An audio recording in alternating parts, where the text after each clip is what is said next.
Il y a une dette qu'on finira toujours par payer.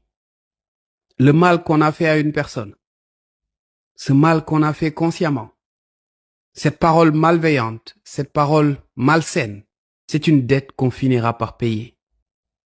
Et croyez-moi, Dieu n'est pas pressé.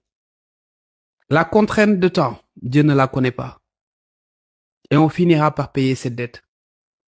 Et ce n'est pas comme une dette financière où on peut croiser les bras et dire à cette personne, je ne vais pas te payer parce que je n'ai rien. On finira par payer cette dette. On la paiera de 3 manières. La première, on peut la payer en échouant absolument tout ce que l'on entreprend. Absolument tout. Aussi bien les projets professionnels que même notre vie sentimentale. Absolument tout. La deuxième chose, on peut payer cette dette par notre propre santé.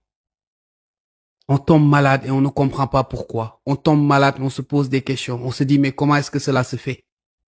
Alors que nous sommes en train de payer une dette morale.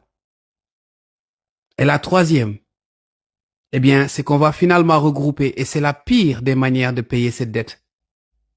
On la paiera à la fois par notre santé, mais aussi par la vie personnelle et professionnelle que nous menons.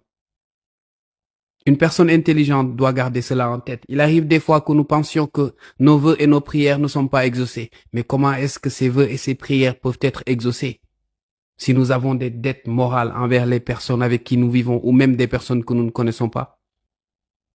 Celui qui ne s'éloigne pas de pareilles dettes ne peut aspirer à absolument rien.